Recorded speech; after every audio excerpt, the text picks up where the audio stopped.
आदाब, KP news 24/7 में आपका स्वागत है। मैं हूं मुस्तफा आदिल। आइए सबसे पहले देखते हैं मुख्य समाचार। कर्नाटक की कांग्रेस सरकार की गृहलक्ष्मी योजना की लॉन्चिंग का चिटगुप्पा में सीधा प्रसारण दिखाया गया। कर्नाटक में कावेरी जल विवाद को लेकर मांड्या में किसानों ने पूरी रात विरोध प्रदर्शन किया। उद्धव ठाकरे ने बीजेपी नेताओं को बिल्किस बानो के हाथों राखी बंधवाने की दी सलाह। बंगाल में कुश्ती, दिल्ली में दोस्ती और शेष भारत में मस्ती। इंडिया गठबंधन पर पश्चिम बंगाल के बीजेपी अध्यक्ष सुकांता मजुमदार ने किया तंज।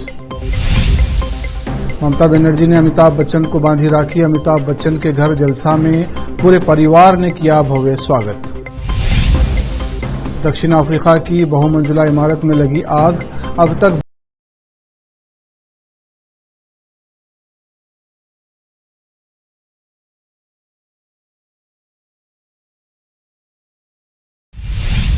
अब समाचार विस्तार से। कर्नाटक की कांग्रेस सरकार की गृहलक्ष्मी योजना सरकार की उन 5 परियोजनाओं में से एक है जिसका सरकार ने चुनाव के दौरान वादा किया था और उनमें से कुछ योजनाएं शुरू भी कर दी गई हैं। उन्हीं में से एक योजना गृहलक्ष्मी के 30 अगस्त को कांग्रेस के नेता राहुल गांधी द्वारा मैसूरू में लॉन्च किया गया। इस लॉन्चिंग समारोह का राज्य के विभिन्न शहरों और गांवों में वर्चुअली सीधा प्रसारण लोगों ने देखा और संबोधन सुना। इसी तरह चिटगुप्पा नगर पालिका के मुखिया हुसामुद्दीन बाबा ने लाइव प्रसारण देखने की व्यवस्था की थी। उसके साथ ही चिटगुप्पा में 5 केंद्रों द्वारा लॉन्च किया गया और लाभार्थियों को स्क्रीन के माध्यम से सीधा प्रसारण दिखाया गया। इसके बाद नगर पालिका के मुख्य अधिकारी हुसामुद्दीन बाबा ने मीडिया से बात करते हुए कहा कि जिला प्रशासन के आदेश के अनुसार शहर में 5 केंद्र बनाए गए हैं और लाभार्थियों को स्क्रीन पर लाइव प्रसारण देखने की सलाह दी गई थी। इस अवसर पर चिटगुप्पा नगर पालिका के सभी काउंसलर्स, अधिकारी और दूसरे लोग उपस्थित थे। चिटगुप्पा से अजीम की रिपोर्ट। कर्नाटक में किसानों का एक समूह तमिलनाडु को कावेरी नदी का पानी देने के आदेश के विरोध में रात भर मोमबत्ती की रोशनी में धरना देता रहा। श्रीरंगपट्टनम के पास मांड्या में विरोध प्रदर्शन गुरुवार सुबह भी जारी थी। किसानों को कावेरी जल विनियमन समिति CWRC के उस अंतरिम आदेश पर आपत्ति है जिसमें कर्नाटक को 15 दिनों तक तमिलनाडु के लिए प्रतिदिन 5000 क्यूसेक पानी छोड़ने के लिए कहा गया है। कांग्रेस समर्थित निर्दलीय विधायक दर्शन पुतनैया ने भी विरोध में शामिल हो गए। उप मुख्यमंत्री DK शिवकुमार ने कावेरी जल मुद्दे पर चर्चा के लिए आज दिल्ली जाने की योजना बनाई है। वहीं इस मुद्दे को लेकर तमिलनाडु सुप्रीम कोर्ट पहुंच गया है। शीर्ष अदालत कर्नाटक को पानी छोड़ने का निर्देश देने की राज्य की याचिका पर सुनवाई करेगा। राज्य पानी छोड़ने का जोखिम नहीं उठा सकता क्योंकि इससे जलाशय खाली हो जाएंगे और पीने के पानी की कमी हो जाएगी। उप मुख्यमंत्री DK शिवकुमार ने बुधवार को कहा, मैं अपनी कानूनी टीम से मिलने के लिए कल दिल्ली जा रहा हूं। कावेरी जल पर तमिलनाडु की याचिका पर शुक्रवार को सुनवाई होगी। तमिलनाडु द्वारा 24-25 TMC की मांग के बाद हमारे विभाग के अधिकारियों ने बहुत अच्छी तरह से तर्क दिया है। हमने कहा कि हम 3000 क्यूसेक पानी दे सकते हैं। यादगीर शिक्षा विभाग की ओर से गुरमिटकल और कोंकल होबली स्तर के प्राथमिक और उच्च विद्यालयों के लिए वर्ष 2023-24 की वार्षिक खेल प्रतियोगिता का आयोजन गुरमिटकल शहर के जवाहरलाल नेहरू स्टेडियम में किया गया। विधायक शरण गौड़ा कंदकोर ने दिया जलाकर कार्यक्रम का उद्घाटन किया। वहीं कार्यक्रम को संबोधित करते हुए उन्होंने कहा कि छात्र छात्राओं को शिक्षा के साथ साथ खेल पर भी ध्यान देना चाहिए और कड़ी मेहनत एवं खेल में अच्छा प्रदर्शन कर अपने विद्यालय एवं जिले का नाम रोशन करना चाहिए। इस अवसर पर शिक्षा विभाग के पदाधिकारी एवं अन्य अधिकारी, गणमान्य व्यक्ति एवं छात्र छात्राएं और बड़ी संख्या में लोग उपस्थित थे। यादगीर के विधायक चन्ना रेड्डी पाटिल टुन्नूर ने यादगीर में अपना कार्यालय स्थापित किया। चन्ना रेड्डी पाटिल टुन्नूर ने शहर के शास्त्री चौक के पास विधायक कार्यालय का उद्घाटन किया। ये कार्यालय से शहर का मुख्य स्थान शास्त्री चौक पर स्थापित किया गया है। मुख्य सड़क पर स्थित इस नए कार्यालय से नया बस स्टैंड, पुराना बस स्टैंड, रेलवे स्टेशन, तहसील कार्यालय और अन्य महत्वपूर्ण कार्यालय और स्थान सभी निकट हैं। उम्मीद है कि लोगों को इसका लाभ मिलेगा। इस अवसर पर विधानसभा क्षेत्र के लोग, कांग्रेस पार्टी के पदाधिकारी, कार्यकर्ता और बड़ी संख्या में नागरिक उपस्थित। यादगीर के उर्दू पत्रकार साजिद हयात ने केपी न्यूज के न्यूज एडिटर व एंकर मुस्तफा आदिल को जानकारी दी। महाराष्ट्र के पूर्व मुख्यमंत्री उद्धव ठाकरे ने प्रधानमंत्री मोदी की पार्टी नेताओं और कार्यकर्ताओं से मुस्लिम महिलाओं से राखी बंधवाने की इच्छा पर टिप्पणी की है। उन्होंने कहा कि बीजेपी अगर गंभीर है तो पहले बीजेपी के नेता गुजरात दंगों की पीड़िता बिल्किस बानो और मणिपुर की सामूहिक बलात्कार की पीड़ित महिलाओं के हाथों से अपनी कलाइयों पर राखी बंधाएं। मुंबई के ग्रैंड हयात होटल में विपक्षी दलों द्वारा आयोजित एक प्रेस कॉन्फ्रेंस को संबोधित करते हुए उद्धव ठाकरे ने कहा कि बीजेपी को रक्षाबंधन के मौके पर अचानक मुस्लिम महिलाओं की याद आई और अब बीजेपी नेता मुस्लिम महिलाओं से राखी बंधवाने का नाटक कर रहे हैं। विपक्षी दलों के गठबंधन को एक मजबूत राजनीतिक गठबंधन बताते हुए शिवसेना नेता ने कहा कि बीजेपी ने पूरे देश में जो राजनीतिक नफरत फैलाई है, आर्थिक बदहाली फैलाई है, उसकी कोई मिसाल नहीं है और देश की जनता उन्हें आगामी लोकसभा चुनाव में सही ठिकाने तक पहुंचाएंगे। अब वक्त है एक ब्रेक का। ब्रेक के बाद जल्द लौटते हैं।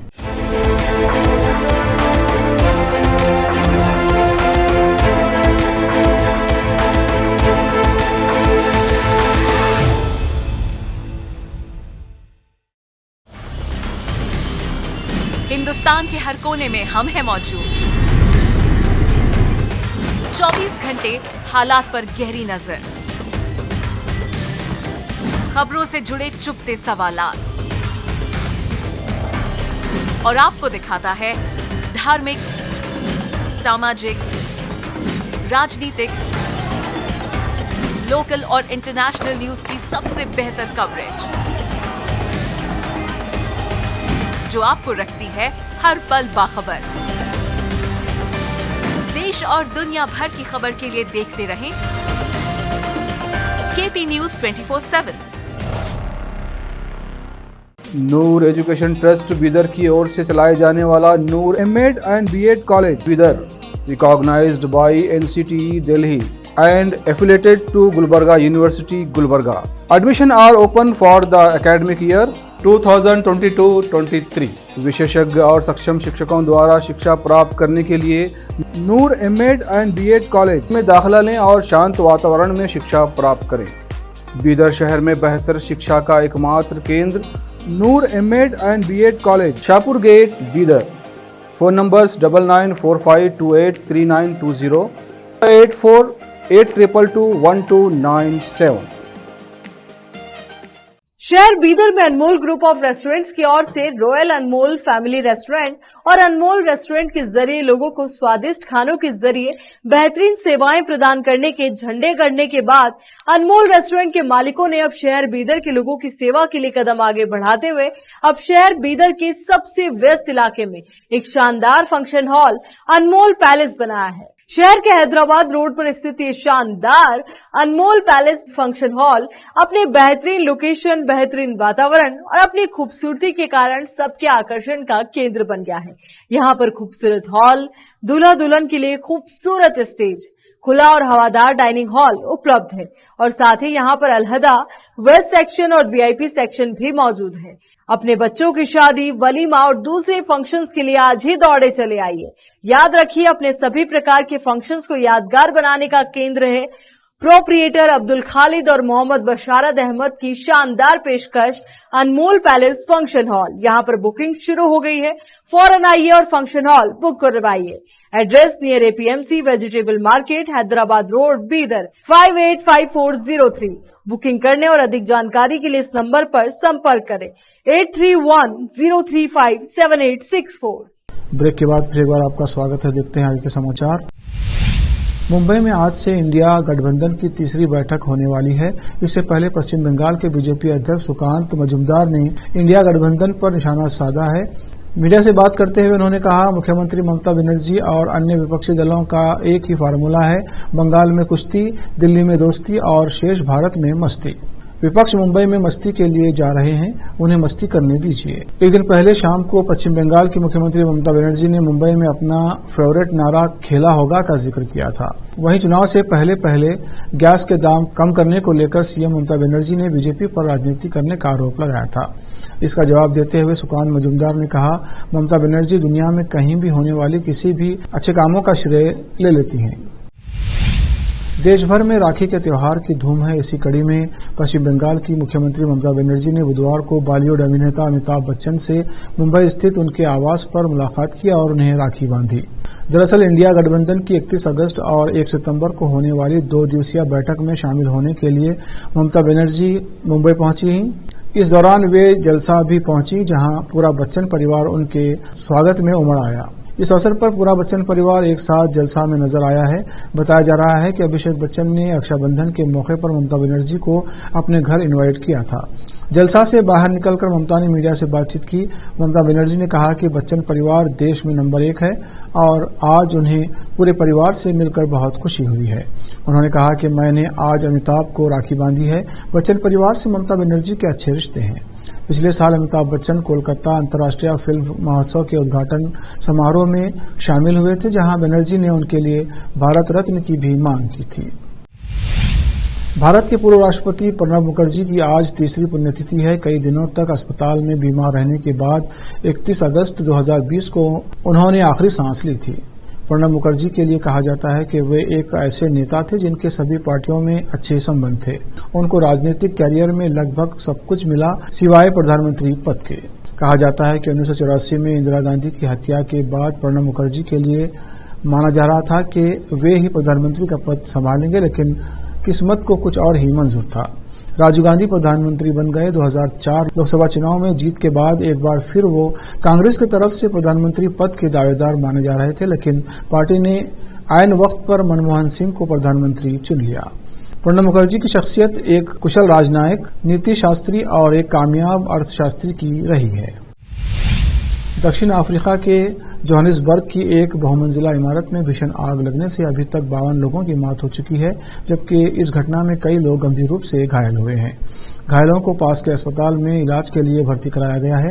एएफपी के अनुसार आग 5 मंजिला इमारत में लगी थी। घटना की सूचना मिलने के बाद दमकल की कई गाड़ियां मौके के लिए रवाना हो गईं। आग बुझाने और फंसे लोगों को बाहर निकालने का काम जारी है।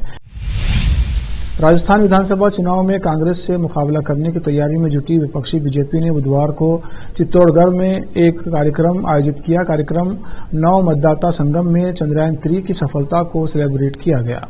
साथ ही ड्रोन के जरिए इसका एक वीडियो भी दिखाया गया। वीडियो में चंद्रयान 3 के प्रतीकात्मक लैंडिंग को दिखाया गया। ये कार्यक्रम मेवाड़ क्षेत्र से शुरू हुआ और चित्तौड़गढ़ के सांसद सीपी जोशी, जो राज्य भाजपा प्रमुख भी हैं, के नेतृत्व में आयोजित किया गया था। वीडियो में भारी भीड़ को तिरंगा लहराते हुए चंद्रयान 3 के लिए जयकार करते हुए दिखाया गया है और सीपी जोशी एक सार्वजनिक सभा को संबोधित कर रहे थे और सारे जहां से अच्छा गाना भी बज रहा था। विधानसभा चुनाव से पहले जनता तक पहुंचने का भाजपा का प्रयास महत्वपूर्ण है, क्योंकि वो अशोक गहलोत सरकार को हटाने की योजना बना रही है। राजस्थान में इस साल के अंत में विधानसभा चुनाव होने हैं। कोविशील्ड वैक्सीन बनाने वाली company serum institute of India SII जल्द ही डेंगू के लिए वैक्सीन लाने जा रही है। सीरम इंस्टीट्यूट ऑफ इंडिया के चेयरमैन साइरस पूनावाला ने बुधवार को एक बयान में कहा कि ये 1 साल में बन जाएगा, जो डेंगू के लिए प्रभावी होगा। कंपनी जल्द ही मलेरिया के लिए एक टीका लॉन्च करेगी। उन्होंने कहा कि ये टीका न केवल भारत में बल्कि अफ्रीका में भी मददगार होगा, जहां मलेरिया के मामले देखे जाते हैं। पूनावाला ने कहा, कोविशील्ड की सफलता के बाद दुनिया में पहली बार SII मलेरिया वैक्सीन लॉन्च करेगा। अब वक्त है और ब्रेक के बाद जल्द लौटते हैं।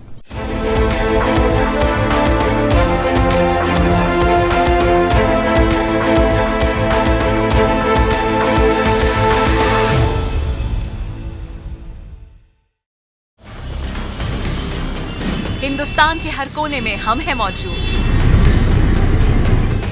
24 घंटे हालात पर गहरी नजर, खबरों से जुड़े चुपते सवालात और आपको दिखाता है धार्मिक, सामाजिक, राजनीतिक, लोकल और इंटरनेशनल न्यूज की सबसे बेहतर कवरेज, जो आपको रखती है हर पल बाखबर। देश और दुनिया भर की खबर के लिए देखते रहें KP News 24/7। Noor education trust Bidar की ओर से चलाए जाने वाला नूर M.Ed and B.Ed college Bidar recognized by NCTE Delhi and affiliated to Gulbarga University, Gulbarga. Admission are open for the academic year 2022-23. विशेषज्ञ और सक्षम शिक्षकों द्वारा शिक्षा प्राप्त करने के लिए नूर एमएड एंड बीएड कॉलेज में दाखिला लें और शांत वातावरण में शिक्षा प्राप्त करें। बीदर शहर में बेहतर शिक्षा का एकमात्र केंद्र Noor MEd and BEd college, Shahpur gate, Bidar. Phone numbers 9945283920, 8482221297। शहर बीदर में अनमोल ग्रुप ऑफ रेस्टोरेंट्स की ओर से रॉयल अनमोल फैमिली रेस्टोरेंट और अनमोल रेस्टोरेंट के जरिए लोगों को स्वादिष्ट खानों के जरिए बेहतरीन सेवाएं प्रदान करने के झंडे गड़ने के बाद अनमोल रेस्टोरेंट के मालिकों ने अब शहर बीदर के लोगों की सेवा के लिए कदम आगे बढ़ाते हुए अब शहर बीदर के सबसे व्यस्त इलाके में एक शानदार फंक्शन हॉल अनमोल पैलेस बनाया है। शहर के हैदराबाद रोड पर स्थित ये शानदार अनमोल पैलेस फंक्शन हॉल अपने बेहतरीन लोकेशन, बेहतरीन वातावरण और अपनी खूबसूरती के कारण सबके आकर्षण का केंद्र बन गया है। यहाँ पर खूबसूरत हॉल, दूल्हा दुल्हन के लिए खूबसूरत स्टेज, खुला और हवादार डाइनिंग हॉल उपलब्ध है और साथ ही यहाँ पर अलहदा वेस्ट सेक्शन और वीआईपी सेक्शन भी मौजूद है। अपने बच्चों की शादी, वलीमा और दूसरे फंक्शंस के लिए आज ही दौड़े चले आइए। याद रखिए, अपने सभी प्रकार के फंक्शंस को यादगार बनाने का केंद्र है प्रोप्रिएटर अब्दुल खालिद और मोहम्मद बशारत अहमद की शानदार पेशकश अनमोल पैलेस फंक्शन हॉल। यहाँ पर बुकिंग शुरू हो गई है, फौरन आइए और फंक्शन हॉल बुक करवाइए। Address near APMC vegetable market, Hyderabad road, Bidar 585403। Booking करने और अधिक जानकारी के लिए इस नंबर पर संपर्क करें 8310357864। ब्रेक के बाद फिर एक बार आपका स्वागत है। देखते हैं नए समाचार। झारखंड में एआईएमआईएम चीफ असदुद्दीन ओवैसी की रैली में एक शख्स ने पाकिस्तान जिंदाबाद का नारा लगा दिया, जिस पर ओवैसी भड़क गए और मंच से भाषण दे रहे ओवैसी ने उस शख्स को डांट कर चुप करा दिया। बता दें कि झारखंड की डुमरी विधानसभा सीट के उपचुनाव में प्रचार करने एआईएमआईएम चीफ असदुद्दीन ओवैसी पहुंचे थे। तब ओवैसी उस वक्त बड़ी उलझन में फंस गए जब उनकी रैली में मौजूद किसी ने पाकिस्तान जिंदाबाद का नारा लगा दिया। जैसे ही पाकिस्तान जिंदाबाद की आवाज आई, ओवैसी ने फौरन उस शख्स को रोका और उसे बैठ जाने को कहा। जम्मू कश्मीर की पूर्व मुख्यमंत्री महबूबा मुफ्ती की बेटी इल्तिजा मुफ्ती को एक नई जिम्मेदारी मिली है। मीडिया रिपोर्ट्स के अनुसार नेता के हवाले से बताया गया है कि महबूबा मुफ्ती की बेटी इल्तिजा मुफ्ती को अपनी मां का मीडिया सलाहकार बनाया गया है। पीडीपी नेता ने कहा, इल्तिजा मुफ्ती को पूर्व मुख्यमंत्री के मीडिया सलाहकार के तौर पर पार्टी में जगह दी जा रही है। ये फैसला पार्टी आलाकमान का है। मीडिया सलाहकार बनाए जाने को लेकर इल्तिजा मुफ्ती ने मीडिया से कहा, ऐसे समय में जब जम्मू कश्मीर के लोग खुद को पूरी तरह से अराजकता, निराशा और अंधेरे में फंसा हुआ पाते हैं, हर संभव तरीके से मदद करना मेरे लिए सम्मान की बात है। मुझे उम्मीद है कि मैं बदलाव ला सकती हूँ। क्या आप सोच सकते हैं कि कोई अपनी शादी की पहली सालगिरह पर पत्नी को क्या गिफ्ट कर सकता है? एक शख्स ने AK-47 राइफल गिफ्ट किया है।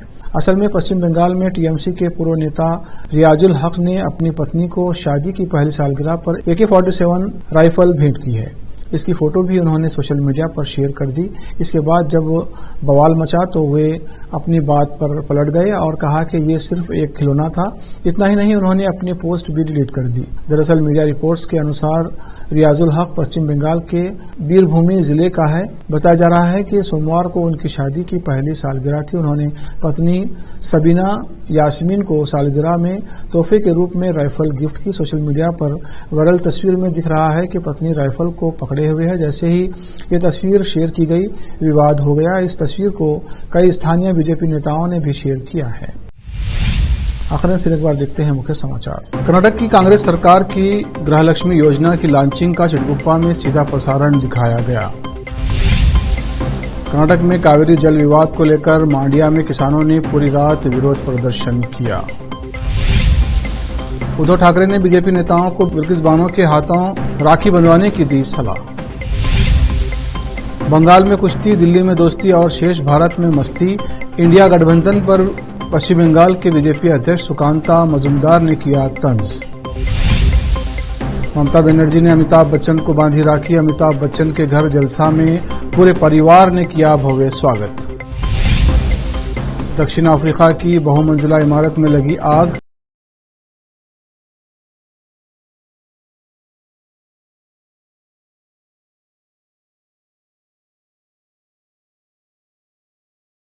न्यूज में इतना ही। देश प्रदेश के समाचारों के लिए देखते रहिए केपी न्यूज 24/7। धन्यवाद।